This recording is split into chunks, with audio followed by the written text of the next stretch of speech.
오늘 말씀은 예레미야 애가 1장에서 5절, 다 같이 한 목소리를 읽도록 하겠습니다. 예레미야 애가 1장 1절에서 5절입니다. 슬프다 이 성이여, 전에는 사람들이 많더니 이제는 어찌 그리 적막하게 앉았는고. 전에는 열국 중에 크던 자가 이제는 과부같이 되었고, 전에는 열방 중에 공주였던 자가 이제는 강제 노동을 하는 자가 되었도다.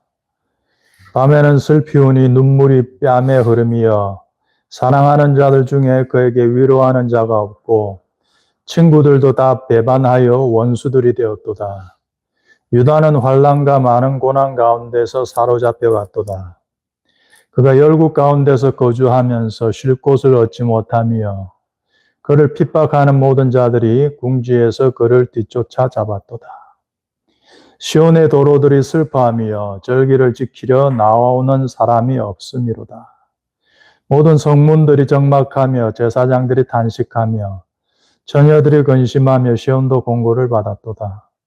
그의 대적들이 머리가 되고 그의 원수들이 형통함은 그의 죄가 많으므로 여호와께서 그를 공고하게 하셨습니다. 어린 자녀들이 대적에게 사로잡혔도다. 18절 또 읽겠습니다. 여호와는 의로우시도다. 그러나 내가 그의 명령을 거역하였도다. 너희 모든 백성들아, 내 말을 듣고 내 고통을 볼지어다. 나의 처녀들과 나의 청년들이 사로잡혀 갔도다. 오늘 이 애가 말씀 보시면 특별히 이제 이 부분 좀 주목하게 되는데, 어린 자녀들이 대적에게 사로잡혀 갔다. 나의 처녀들과 청년들이 사로잡혀 갔다. 이 본문을 놓고 조금 말씀을 같이 나눠보려고 합니다. 제가 신학교를 나와서 20대 때, 30대 때까지 근 20년 이제 전임 사역을 했었습니다. 그 당시죠. 지금으로부터 벌써 한 25, 6년 전 일이죠. 그 당시 때 한국 교회의 가장 큰 주된 이제 이슈 중에 하나가 이제 교회 학교가 준다는 것이었어요. 교회 학교, 유년주일 학교, 중고등부, 청년부. 그래서 그 당시 때 막 세미나도 하고 어떻게 한국 교회를 다음 세대를 부흥시켜야 되는 이런 많은 논의들이 됐던 것이 제가 기억이 언뜻 나더라고요. 근데 여러분 보세요. 그로부터 지금 25년이 흘렀거든요. 지금 이제 어떻게 됐어요, 여러분? 이제 여러분 잘 아실 거예요. 교회 청년들 거의 없어요. 한 1000명, 2000명 되면은 옛날에는 한 10%, 15%, 20%가 청년이었거든요. 1000명 정도 되는 교회에 청년이 10명도 없어요.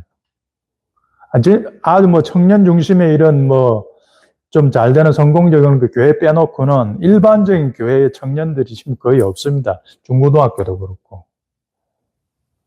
왜 이렇게 됐냐?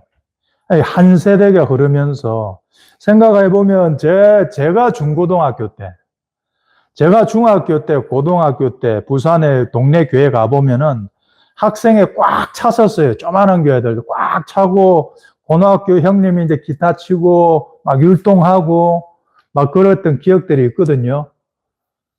근데 지금은 청년들과 중고등부를 교회에서 찾기가 너무 어려워졌다.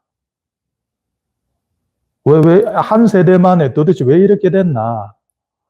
이 부분에 대해서 오늘 같이 말씀을 좀 나눠보려고 하는 거예요. 그래서 오늘 설교는 어쩌면 이제 기본적으로 타겟이 우리입니다. 다음 세대가 아니라 기성세대, 어른 세대, 부모 세대예요. 그래서 미가서 1장 16절, 신명기 보면 이런 말씀이 나옵니다. 내 기뻐하는 자식으로 인하여 내 머리털을 깎아 대머리 같게 할지어다. 내 머리가 크게 벗어지게 하길 독수리 같게 할지어다. 이는 그들이 사로잡혀 너를 떠나갔습니다. 신명기 28장 이런 말씀이 있어요. 내 자녀를 다른 민족에게 빼앗기고 종일 내가 내 자신을 생각하고 찾음으로 눈이 피곤하이거나 내 손에 힘이 없을 것이고 이러므로 내 눈에 보이는 일로 말미암아 내가 미치리라. 미쳐버린다고요. 자식들을 빼앗기게 된다. 막 인신매매 납치당하는 그런 말이 아니고 내 배로 난 내 자식인데 내 통제를 벗어나서 떠나간다. 나의 가르침이 통하지 않는다. 다음 세대를 잃게 되는 이런 현상들이 일어날 때 너희들은 잘 생각해라라고 지금 성경에 말씀하고 있죠. 다음 세대를 잃게 되는 현상이 나타나면 기성세대여, 부모 세대여, 너희들을 돌이켜봐라. 자신을 돌이켜봐라. 그리고 오늘 에가서나 이 신명기를 보면 그 부모 세대, 기성세대에게 어떤 그 책임을 약간 묻고 있어요, 지금. 네 자식이 대적에게 사로잡히고 네 자식들이 세상을 향해서 떠나갈 때, 사로잡힐 때 그 원인을 기성세대에서 지금 찾고 있는 것 같아요. 지금 이 신명기를 보면. 또 에가서 오늘 보면. 그래서 이제 이 부분에 저도 기성세대니까, 저도 부모 세대니까, 우리는 뭘 잘못했나. 도대체 우리가 뭘 잘못했길래 우리가 낳은 자식들을 우리가 다 잃어버렸나. 우리 자식들이 다 대작의 세상에 사로잡혀 갔나. 그 몇 가지 이유들을 발견하게 됐습니다. 그 외에도 많은 이유들이 있겠지만, 제가 볼 때 첫 번째로는 이 세상의 정신, 그 세속적 가치 있죠. 그 앞에서 그리스도인으로서 신앙의 성경적 진리, 하나님의 가치들을 가지고 맞서 싸우지 못했다. 싸우는 모습을 보여주지 못했다. 그것에서 저는 큰 이유가 하나 있는 것 같아요. 여러분, 하나님의 진리를 다른 것으로 대체하라는 시도는 창조에 끊임없이 있었습니다, 여러분. 창세기 1장을 보세요. 하나님의 선악과 먹지 마라 말씀하셨잖아요. 근데 뱀이 어떻게 합니까? 먹어도 된다. 이것이 네가 인간으로서 자유케 되는 길이다. 라고 하는 뱀의 말을 뱀의 말로 하나님의 말씀을 대체하려고 시도하지요. 그리고 인간은 그 뱀의 말에 편성하죠. 뱀의 말이 더 지혜롭게 느껴졌던 거예요. 이러한 시도들이 자고 이래로 창조 이래 지금까지 끊임없이 계속되고 있었다는 것을 우리 성경을 조금만 되짚어봐도 알 수 있어요. 가나안 땅에 들어갔을 때 가나안 7족속 가나안의 문화와 기독교 하나님의 문화 충돌이 일어났어요. 근데 어떻게 됩니까? 가나안 생활 하다 보니까 점점점 가나안 문화에 동화되면서 변질되죠, 신앙이. 중세 때 어떻게 했습니까? 중세 때 이제 교회가 타락했어요. 그죠? 중세 때 이제 가톨릭 모든 유럽에 이제 주된 종교가 되고 기독교가. 가톨릭의 모든 힘과 돈들이 모이다 보니까 부패하기 시작하잖아요. 그럴 때 어떤 움직임이 일어났습니까? 신앙 안에서는 종교개혁이라는 게 일어났죠. 그리고 대사회적으로는 어떤 일들이 일어났어요? 르네상스가 일어났죠. 문의 부흥이라고 하죠. 인문학들이 융성하면서 그 르네상스의 핵심은 뭡니까, 여러분? 전통적으로 우리가 보수적으로 맞다고 여겨지던 성경적 가치를 벗어난 인간 중심의 인권적인, 인본주의적인 철학들이 막 르네상스로부터 대두하기 시작하는 거예요.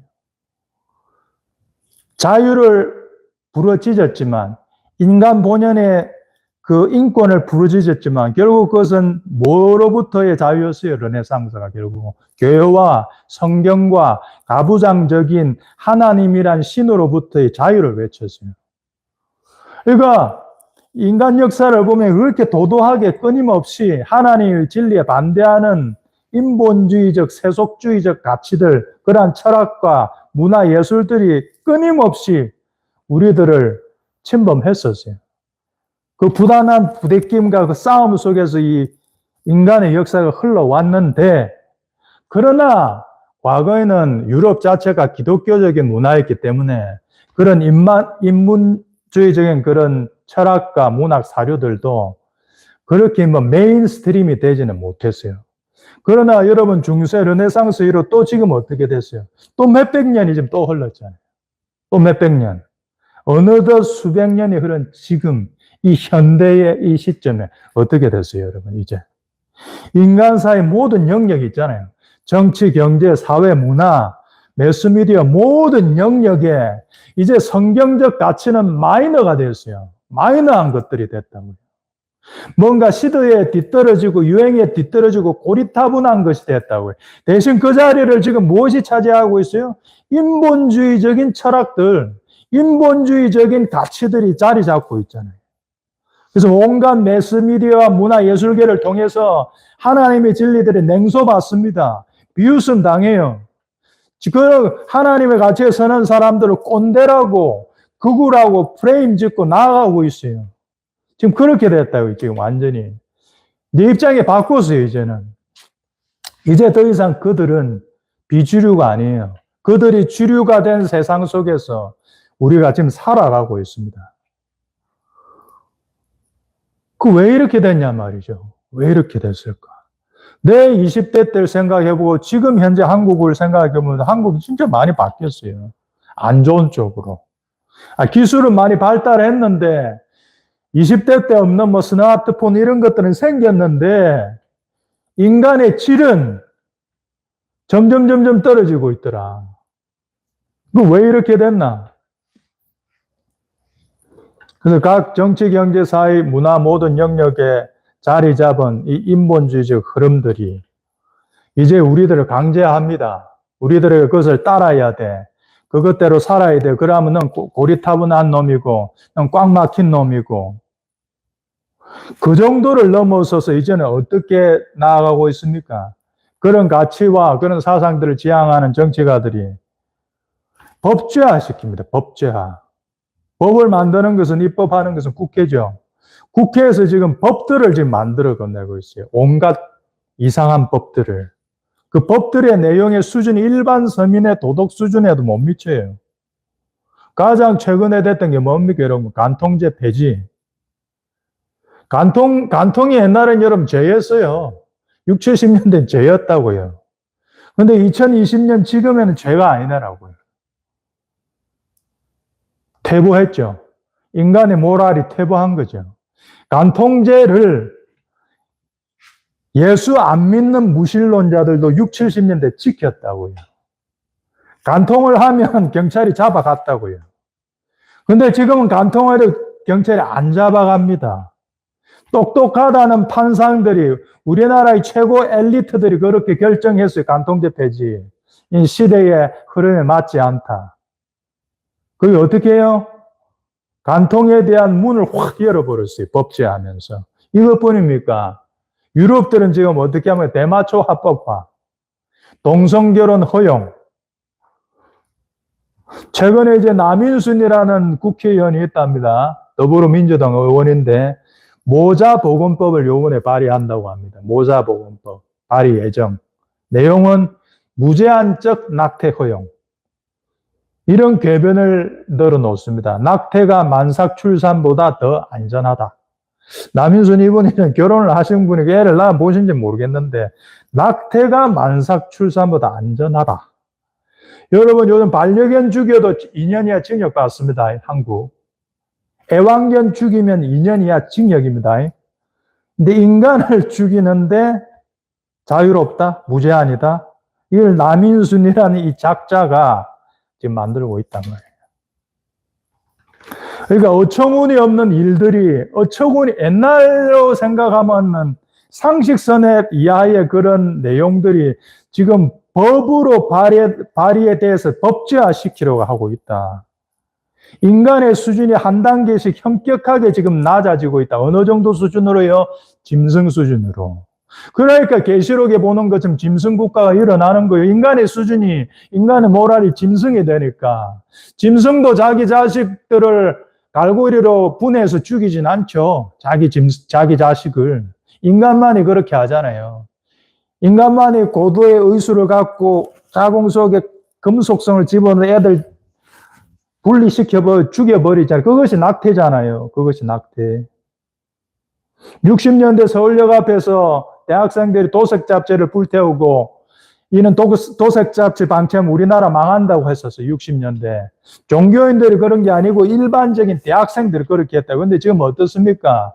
대학생들 동거가 기본이죠. 동거가 기본.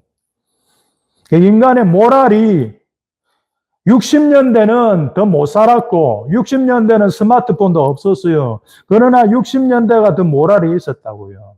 지금 2020년대, 2025년대 한국 세상의 모랄은 바닥입니다. 짐승이에요. 짐승. 그럼 어떻게 됩니까, 여러분? 하나님의 심판이 오는 거예요. 전쟁이 오는 거예요. 그 나라는 망합니다, 여러분. 그런 인류는 망하게 돼 있어요. 그래서 이렇게 법제화, 아니 개별적으로 그냥 제한적으로 예외적으로 허용할 수, 예를 들어 동성애라는 거 그것과 동성애는 해도 된다라고 합법하고 법제화하는 것은 전혀 다른 문제라는 거예요. 법제화가 되면 문을 엽니다, 여러분. 면죄부를 주고 양심이 화인맞게 되는 거예요. 대담한 죄인들을 양산합니다. 그렇지 않겠어요? 간통했어요. 야, 누가 그래? 야, 니 왜 간통했어? 괜찮아. 법이 해라고 그랬어. 양심이 화인 만든다는 거예요. 낙태죄 아니야. 법이 허용해서 남인순이 법 만들었어. 무제한 낙태 허용. 저 똑똑한 사람들 그거 만들어서 우리 따라가면 돼. 우리 같은 서민들은. 낙태죄 아니야. 그거 어떻게 됩니까? 지옥행이 되는 거예요. 전쟁을 부르는 거예요. 그 민족은 망하는 거예요. 망해가는 법, 인류 멸망의 저주를 부르는 법들을 쿨하다고, 멋있다고, 진화한 법이라고, 발전한 법이라고, 인권을 추구하는 자유로운 법이라고 말합니다. 악을 선하고 선을 악하다고 하는 거예요. 어둠을 광명으로 포장해서 선전하는 거예요. 적그리스도의 시대예요. 이것이 똑똑하다고 하는 세상 지성들의 아웃풋이에요. 우리가 지난번 말씀에도 말씀드렸지만 이 끝은 망국입니다. 나라 망합니다. 나라 망하고 자식들 다 잃고 하나님의 심판, 전쟁을 부르는 거예요. 이 흐름을 끊어야 되는 거예요. 그래서 이러한 인본주의 가치와 철학이 사회의 모든 부분에 자리 잡게 되기까지 도대체 우리 그리스도인들은 뭘 했냐 말이죠. 어쩌다가 이 지경이 됐냐 도대체. 저는 이것을 이제 싸우지 않았기 때문이라고 생각해요. 우리 안 싸웠어요. 왜 안 싸웠냐 그러면 세상이 이렇게 반대편에 다 넘어갔기까지 우리 그거 뭐 했냐? 왜 안 싸웠냐? 첫 번째로 사람을 두려워했어요. 우리는. 세상을 두려워했다고요. 주류 세상의 평판이 더 중요했다고요. 잠언에 분명히 이렇게 말씀합니다. 잠언 29장 25절. 사람을 두려워하면 올무에 걸리게 되거니와. 갈라디아서 1장 10절에는 이렇게 말씀했습니다. 내가 사람들에게 좋게 하랴 하나님께 좋게 하랴. 사람들에게 기쁨을 구하랴. 내가 지금까지 사람들의 기쁨을 구하였다면 그리스도의 종이 아닙니다. 근데 우리들은 세상 사람들의 평판, 세상 사람들, 그러니까 결국 사람들에 우리가 두려워했던 거예요. 우리는 세상을 두려워했어요. 세상에 가진 힘과 권력들 두려워했어요. 근데 여러분, 그것이 바로 혼합주의, 싱크레티즘의 시작이에요. 기독교 변종이라고요. 진리와 타협과 관용이라는 이름의 타협이라고요. 지혜로운 처신이라는 이름의 타협이라고. 진리의 수위를 낮췄어요. 물에 물 탄 듯, 술에 술 탄 듯, 꼴통처럼 살지 마라. 세련되게 살아라. 은근한 세상에 압박이 있었어요. 모난들이 정 맞으니까 둥글둥글하게 살아. 좋은 게 좋은 거지 뭐. 사실 그게 편해요. 진리의 싸움을 하면 힘들다고요. 불편하다고요. 편하게 살고 싶지. 둥글둥글하게 좀 삽시다. 네? 그렇게. 그 세상의 인정과 좋은 평가를 위해서 진리의 단호함을 감추었다고 우리가. 세상의 칭찬에 기대는 변종 그리스도인들이 되었다고요. 그 결과 우리 자식을 잃었어요. 이러한 흐름의 반기를 들었던 농객들이 누굽니까, 여러분? 벤 샤피로, 조엘 피터슨, 그리고 초연이 총 맞아 순교한 찰리 커커 같은 사람들이었어요. 용기 있는 사람들이었죠. 우리 기성세대들이 그리스도인이면서 세상 속에 사니까 세상에 두렵고 세상에 평판이 들었고 세상에 칭찬받고 싶었던 거예요. 아, 저 사람 젠틀하네. 아, 저 사람 쿨하네. 아, 저 사람 열려있네. 그런 소리 듣고 싶었던 거예요. 그 그리스도인으로 우리 가치와 우리 진리의 색들을 감추었던 거예요, 우리가. 그리고 그 밑바탕에 더한 게 있었어요. 뭐요? 세상을 사랑했어요, 우리가. 세상에 끌렸고, 세상에 팔렸고, 세상을 사랑했어요. 세상 가치를 더 신뢰했어요, 복음보다. 진리의 말씀보다, 하나님의 말씀보다 세상의 가치, 세상의 솔루션이 더 설득력 있게 우리한테 다가온 거예요. 복음은 구닥다리 같이 느껴진 거예요, 그리스도인들도. 복음은 세련되지 못한 것처럼 느껴진 거예요. 복음을 부끄러워한 거예요. 저 말씀을 기억하세요, 여러분. 누가복음 9장 26절. 누구든지 나와 내 말을 부끄러워하면 인자도 자기 아버지와 거룩한 천사들이 영광으로 올 때 그 사람을 부끄러워하리라. 예수님의 말씀을 우리가 부끄러워하는 거예요. 예수님의 말씀의 솔루션인데 세상 석학들의 솔루션을 우리가 더 따라간다고요. 세상 석학들이 이래 자본 다 떨어지니 인구 줄입시다 하면 그게 더 설득력 있게 들린다고요. 예수님께서 생육하고 번성하라고 하는 그 말이 어처구니 없는 말로 들린다고요. 세상이 더 세련되게 보인다고요. 그 세상을 사랑한 거예요. 주님의 말씀이 부끄러운 거예요. 주님의 말씀이 시대에 안 맞는 것처럼 느껴지는 거예요. 그리스도인마저도 그렇다고요. 사역자마저도 그렇게 솔직히 느낀다고요. 주님의 진리보다는 세상 저세술이 더 지혜롭게 느껴진다고요. 그 부모 세대가 이랬는데 자식들이 어떻게 했어요? 부모 세대가 이미 이런 생각 갖고 끌고 들어가는데. 그래서 그 자연스러운 귀결이 뭔지 아십니까? 세상을 두려워한 부모들, 세상을 두려워했던 부모 세대, 세상에 끌렸던 부모 세대에 어떻게 했는지 아세요? 그 자식들을 몰래게가 바쳤어요. 세상에 바쳤다고요. 기성세대 이렇게 말하겠죠. 야, 우리가 언제 그랬습니까? 우리가 우리 자식 언제 몰래게에 바쳤습니까? 아니요. 바쳤어요, 당신은. 그 증거 제가 지금부터 해드릴게요. 공교육에 여러분 자식들을 맡겼죠. 그게 몰래게 맡은 거예요. 몰래게. 세상에 우리 자식 잘 키워주리라 믿으며 안일하게 맡겼어요. 우리가 공교육에 하나님의 나라의 시민의 우리의 자녀들 세상 공교육에 맡겼다고요. 그것이 우리의 큰 실책이라고요. 그래서 우리는 기대한 거죠. 아, 공교육이 우리 자식 잘 키워줄 거야. 우리 자식 아침 일찍 유치원 보내고 나는 아침 일찍 커피숍 가서 커피 한 잔 마실래? 자식들은 지옥에 있는데 자식들은 지옥 같은 곳에 던져놓고 자기는 오후에 커피숍 가서 커피 한 잔 해요. 젊은 엄마들이. 자식도 낳지도 않아요. 다산하지 않잖아요, 요즘. 다산하지 않죠. 다산하라 그러면 완전 꼴통으로 생각하잖아요. 제가 다산하라고 하면 저를 뭐 이상한 인간을 취급한다니까요. 다산하라 그러면은, 아, 목사님 진짜 고리타분하신 일이 나오신다고요. 우리는 공교육에 우리 자식들을 맡겼어요. 핑계는 뭐였어요? 바쁘다고. 돈 벌어야 하니까, 먹고 살아야 하니까, 어쩔 수 없어요. 이렇게 하면서 우리 자식들 다 공교육에 맡겼어요. 맞죠? 동의하시죠? 맞벌이 해야 하니까, 겨우 먹고 사니까 수도권에 살려면 맞벌이 해야 되니까 어쩔 수 없습니다. 그게 핑계입니다. 그럴 때 말은 안 해도 자식들은 다 알아차렸어요, 여러분. 말이 아니라 몸으로 그들은 체득했어요. 뭐를요? 부모는 말로는 신앙하지만 전작 사실은 세상과 세상 가치, 세상 성공을 더 믿는구나. 아, 우리 부모가 말로는 맨날 주말에 교회 가라 이렇게 말은 그렇게 하면 실제적으로는 우리 부모는 세상을 더 믿는구나. 라는 것을 자녀들이 그냥 체득한 거예요. 깨달은 거예요. 여러분, 자녀 교육에 대한 권한 누구한테 있어요? 권한과 책임이 누구한테 있어요? 부모한테 있죠. 정치인한테 있습니까? 목사한테 있습니까? 왜 목사는 우리 자식 잘 안 키워줘요? 교사는 왜 우리 자식 잘 안 키워줘요? 그렇게 말할 수 있어요. 아니에요. 자녀의 일차적인 권한과 책임은 부모한테 있어요. 정치인 대통령이 아니에요. 대통령이 왜 남의 자식을 잘 키워줘요? 말도 안 되는 기대지, 그것은. 말도 안 되는 요구죠. 자녀는 부모가 키우는 거죠. 그것이 부모의 본연의 의무라고, 자녀 양육이. 그런데 그 의무를 우리는 방기했다. 세상 공교육에 맡겼다. 공교육의 주체가 누구예요, 여러분? 세상이에요. 세상 정권이라고요.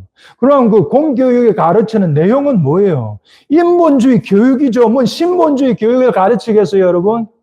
성경의 진리를 가르치리라고 생각해요? 세상 공교육이? 아니죠. 인본주의 교육, 성공주의 가치관, 세속적 가치관을 가르치죠. 그리고 사회도 그것을 강제하죠. 공교육이 있으면 못하면 뭔가 모자란 인권으로 프레임 씌우지요. 공교육이 있으면 못하면 페널티를 주지요. 검정고시로 나오면 이상한 놈 취급하지요. 그러니까 예수 믿는 사람들도 이 공교육의 체제라니 거대한 우상화 앞에서 우리 자식들을 몰래에게 바쳤단 말이에요. 부모님들 생각해 보세요. 공교육의 현장에서 가르쳐지는 것들 아무 비판 없이 정말 자식들에게 주입해도 되는 거예요, 여러분? 부모들의 직무 유기가 아닙니까? 최근 20, 30년간 한국교회 공교의 현장에서 세속적 가치들이 우리 자녀들에게 얼마나 무분별하게 주입되고 가르쳐졌어요. 정교조를 통해서. 우리는 그것들을 검열해야 할 책임이 있어요. 부모한테는. 아무거나 자식한테 먹이면 안 돼요. 그런데 어땠어요? 우리는 먹고 살기 바쁘다는 핑계로 검열하지 못해서 안 했어요. 막지 않았어. 성공 출세가 우상이니까 우리한테도. 예수 믿는다 하지만 우리도 우상이 성공 출세니까 자식들 성공시켜야 되는 공교육에 적응하도록 우리가 압박했어요. 그래서 그 공교육의 현장에 어떤 일들이 벌어졌어요? 지금 지난 20, 30년간 진화론 교육, 다양성 교육, 동성애, 성정, 재성 교육, 인권 교육, 난민, 페미니즘, 환경주의, 피시주의 온갖 잡다한 것들이 다 들어갔잖아요. 그런 교육을 12년씩, 20년씩 받았다고 자녀들이. 그들의 신앙의 야성의 싹들이 오염되고 뭉개졌고 그런 세속적 가치들을 바라면서 그들의 마음속에는 하나님 형상이 망가뜨려졌다고요. 생물 시간 하는 거 생각해 보세요, 여러분. 고등학교 생물 시간 뭐 배웁니까, 여러분? 진화론 배우잖아요, 진화론. 그리스도인의 진화론 믿는 게 맞는 거예요? 성경은 창조론을 이야기하잖아요. 그러나 학교는 공교육은 진화론을 가르치고 그건 세상이니까 세상적 인본주의적 가치를 가르치는 단체니까 학교에서 창조론을 가르치겠어요? 말도 안 되지. 그러면 여러분 자식들 얼마나 혼란스럽겠어요 지금. 이거 뭘 선택해야 돼? 교회 가면 창조론이나 가는데 학교 가면 진화론이나 하네. 어떻게 처신해야 돼요? 여러분 그렇게 고민하는 여러분 자녀들에게 어떤 지도를 하셨어요? 지도하긴 했어요. 좋은 게 좋은 거라 모른 체 합니까? 그러면은 일제시대 때 신사참배한 거랑 뭐가 다른 거예요? 일제시대 신사참배한 목사들에게는 우리가 엄청나게 돌을 던지고 비판하는데, 그러면 지금 이 21세기에 생물 시간에 창조론을 거부하고 진화론을 주장할 때 입 딱 닫고 다 뜯고 있는 거는 21세기 신사참배 아닙니까, 그거는? 이런 식으로 하나 열어두면 나머지 것들 다 열고 들어오는 거 아니에요, 여러분? 문을 이렇게 열어버리면. 자, 중간고사 시간에 진화론 문제가 나왔어요. 어떻게 해요? 이거 맞춰야 돼요? 안 맞춰야 돼요? 이거 안 맞추면은 점수 나쁘게 나와서 대학 못 가는데, 성공이 우상인데 이거 진화론이 맞춰야 되는 거예요. 그건 진리에 타협한 거 아니에요? 그러니까 이런 식으로 학생들의 다음 세대 야성을 깔아 먹었다고요, 부모들이.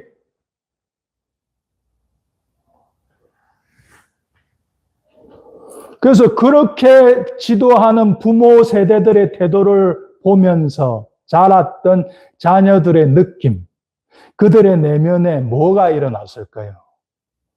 냉소죠, 냉소. 기성세대, 부모 세대, 그리스도인이라고 하는 부모 세대의 위선성. 아이고, 부모들 신앙 따로구나, 삶 따로구나. 주일날 가서는 썬데이 크리스찬. 학교 가서는 진화론 문제나 맞춰라. 왜? 성공해야 되니까. 그런 모습들, 그런 선택들, 그런 태도들을 자녀들이 가까이서 보았고 기독교 신앙 체제를 냉소하고 실망하게 됐단 말입니다. 등을 돌리고 교회에서 떠나간 거예요. 우리도 하나님 자녀들의 형상이 그렇게 일그러졌다고요.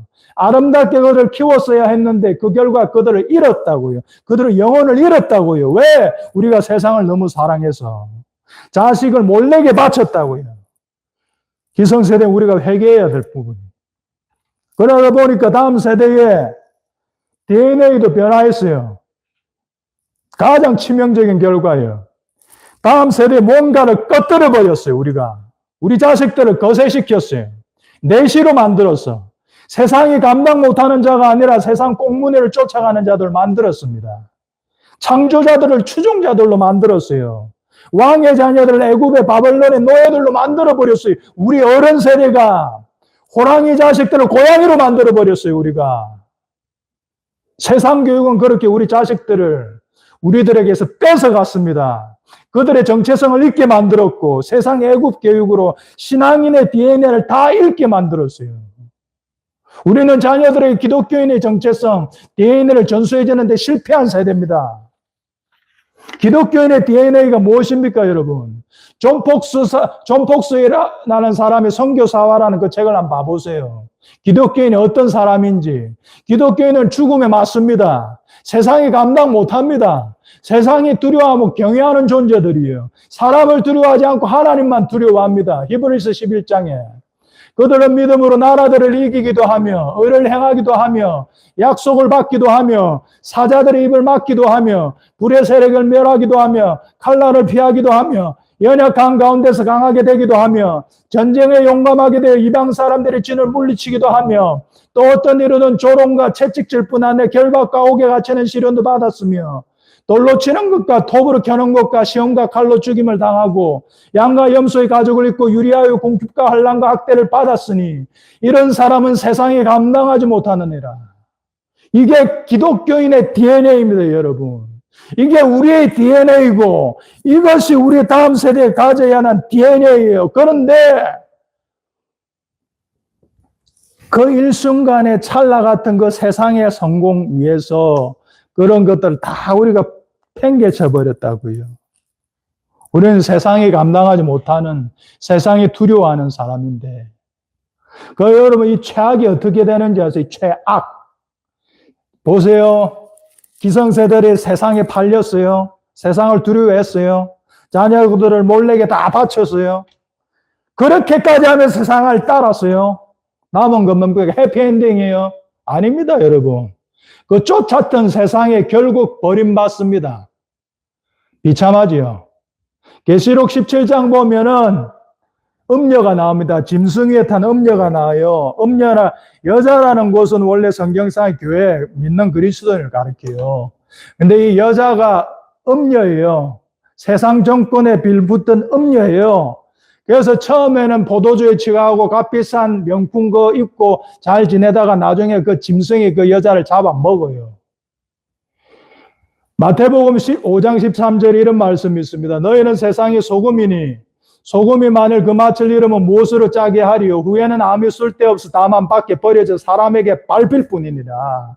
그리스도인들이 여러분 그리스도의 DNA를 잃어버리고 세상 꼴문이 쫓아다니며 있잖아요. 세상에 밟혀요, 결국. 자식도 다 잃고 결국 자기도 밟혀요. 그것이 그리스도인의 운명이라고요. 빛과 소금됨을 버린, 자신의 DNA를 버린 그리스도인의 최후는 사람에게 밟힐 뿐이다. 짐승에 잡혀 먹힐 뿐이다. 요한복음 15장 19절에 주님께서 그렇게 말씀하셨습니다. 너희가 세상에 속하였으면 세상이 자기 것을 사랑할 것이나 너희는 세상에 속한 자가 아니요 도리어 내가 너희를 세상에서 택하였기 때문에 세상이 너희를 미워해야 합니다. 여러분 우리는 우리의 정체, 우리의 오리지널리티가 세상이 아니에요. 그래서 세상은 우리를 싫어해요, 근본적으로. 그런데 그 세상에 눈에 들려고 진리를 다 포기하고 자식 몰래 빠쳐도 결국 우리 자신이 세상에 잡아 먹힌다고요. 그런 어리석은 짓을 해요. 그런 이런 어리석은 짓을. 그래서 우리 한국이 지금 이 지경까지 온 거잖아요. 정치, 경제, 사회, 문화 모든 영역 잡았다는 사람들 머리에서 나는 온갖 것들이 바닥이잖아요. 바닥. 사실 그런데 여러분, 우리가 이 지경에 오기까지는 교회의 잘못된 지도도 한몫한 건 사실이에요. 교회의 신학적인 지도가 잘못됐었어요. 어떻게 교회가 지도했습니까? 교회의 성속의 이분법이 있었어요. 성스러운 것과 속된 것을 나눴어요. 그래서 내면 종교만 강조했어요. 거시적인 시각이 결여되어 있었어요. 종교를 분리했어요. 종교와 정치의 분리를 지향했다고요. 여러분 종교 분리하고 사회에 대해서 아무 말 안 하다 보니까 어떻게 돼? 결국 세상에 다 뺏겼잖아요. 세상의 모든 영역들 다 뺏겼잖아요. 지금 우리 종교 분리하고 입 딱 닫으니까. 기도만 하면 안 됩니다, 여러분. 말도 같이 해야 돼요. 말로 싸우는 거예요. 치고받고 싸우는 게 아니고 그리스도인들 말로 싸웁니다. 진리의 말의 선포로 싸웁니다. 치고받고 싸우는 것이 아니라 말로서 진리로서 저들의 어둠을 드러내야 하는 것이에요. 빛의 언어로서. 진로 지도도 잘못됐죠. 거의 가스라이팅에 가까웠죠. 착하고 신앙 좋으면 다 어떻게 했어요, 우리가? 은혜 받으면. 목사, 선교사 권유했어요. 은혜 받으면 무조건 목사의 선교사. 그러니까 교회에서 제일 뛰어난 자원들 다 목사, 선교사가 됐어요. 그러고부터 수십 년이 지금 흘렀어요. 어떻게 됐어요? 세상의 영역들 다 빼앗겼잖아요. 범죄자들이 그 머리를 다 장악해 했잖아요, 지금. 그 결과 빼앗긴 그 영역에서 기독교에 반하는 신본주의적인 가치에 반한 인본주의적 온갖 정책들이 지금 쏟아져 나오고 있잖아요. 온갖 해괴한 법들이 비례와 부조리가 관행처럼 서잖아요. 공의가 무너지잖아요. 종교조, 강성노조, 우리법 연구회, 돈 빼먹는 환경단체들, 여성인권단체들, 문화예술계의 PC 좌파 흐름, 정의구현사재단이라는 어용, 종교단체들까지.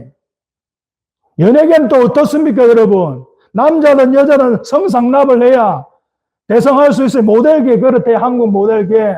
한국 모델계 제일 머리가 동성애 좀 그쪽이래요. 그래서 모델에서 성공하려면 자기의 이 성을 바쳐야 돼요. 실력이 아니고 그런 어두운 어떤 루트가 있단 말이에요. 스포츠계도 똑같아요. 실력보다는 지연, 학연.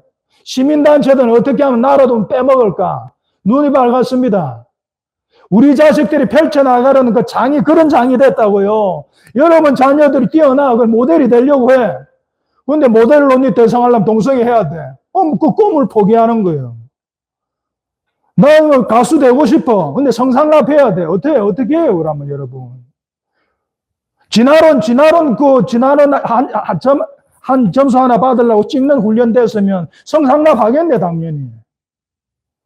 성공하기 위해서 진화론 문제 찍었잖아요. 정답 맞췄잖아. 그러면 연예계 성공하려면 성상납 하겠네. 성공하려면 성상납 해야 되니까. 이렇게 우리 자신을 몰래게 바쳤다고, 여러분.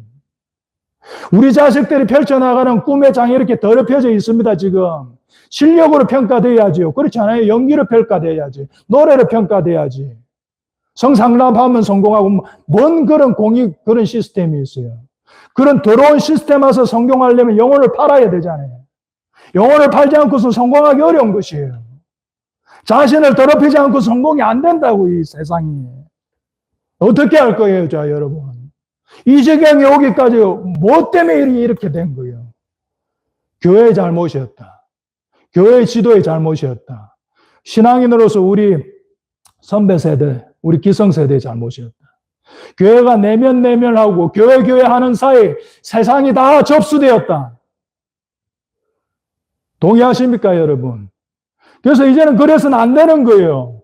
은혜 받고 뛰어난 애들을, 다니엘 같은 애들을, 지혜로 출중한 애들을, 그런 경건한 애들을, 그런 공의로운 애들을 정치, 경제, 사회, 문화, 교육, 과학계, 스포츠계로 채워 넣어야 돼. 그런 애들이 그 영역의 머리가 돼야 돼요. 그래야 그 영역의 공의가 펼쳐지는 거예요. 그래야 그리스도의 가치가 그 영역들이 통치되는 거예요. 경건한 그리스도인들, 뛰어난 그리스도인들이 각 세상 영역의 머리가 돼야 돼요. 목사는 되면 안 돼요. 여러분, 이런 제가 오늘 한 이 이야기가, 여러분, 이게 제가 정치 이야기 한 거예요, 지금. 제가 정치 이야기 했어요. 제가 극우예요? 아니잖아요. 진리와 비진리의 문제잖아요. 번영이야, 멸망이야, 문제예요.